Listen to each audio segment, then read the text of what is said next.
Alright guys, welcome to the second part of your polymorphism tutorial. And in this tutorial we're going to be going over building, well you know what, who cares what we're going to be going over, you guys just want to get into it. So let's go ahead and hopefully you watched the last tutorial, because if you didn't you're going to have no idea what's going on. So let's go ahead and import our two classes, nums.header, and you also want to go ahead and import the other class, of course, I mean why wouldn't you, and that is chars.header. And now we can, since we imported them, we can go ahead and create objects from this class. So nums, let's just go ahead and make an object called n, or we can name it Gary, you know, whatever you want, it's up to you. And go ahead and put nums alec in it, save me some space for this.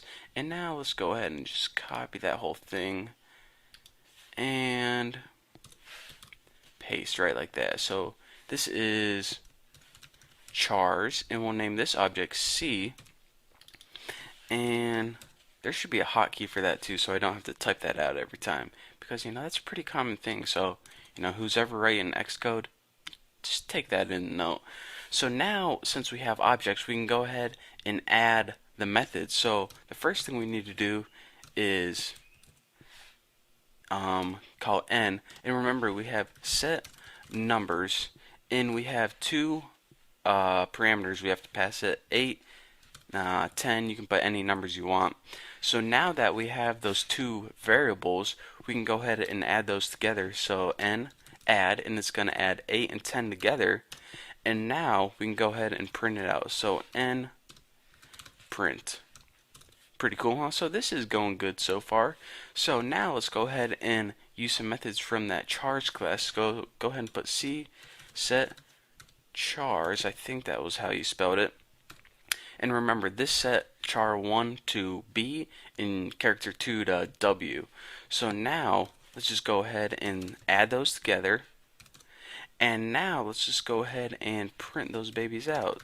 C print. So now we're done with everything. Let's just go ahead and release our memory because we don't need it anymore.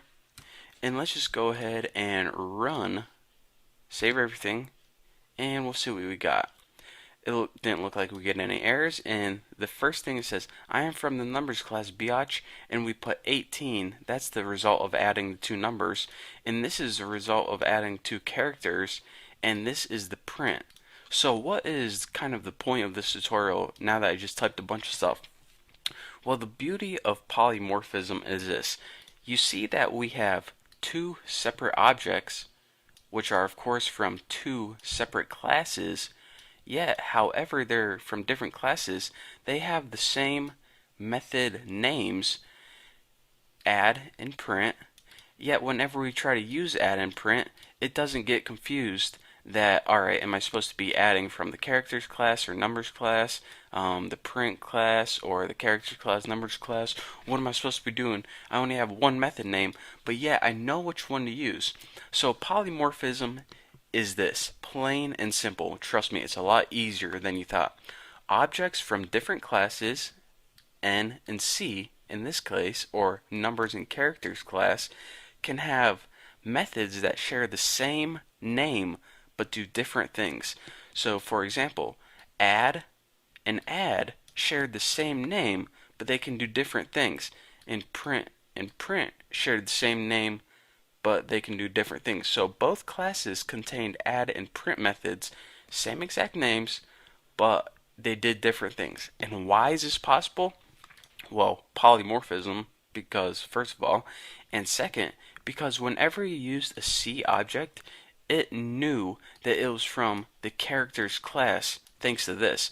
And whenever you use an N object, it knew that it was from the numbers class thanks to this little declaration right here. So whenever you called a method on N, it automatically looked in the numbers class to find that method. And if the method wasn't there, then it would get an error. So by the declaration, that's how it knows what methods to use. If you're saying that's all polymorphism is, yes, that's all polymorphism is.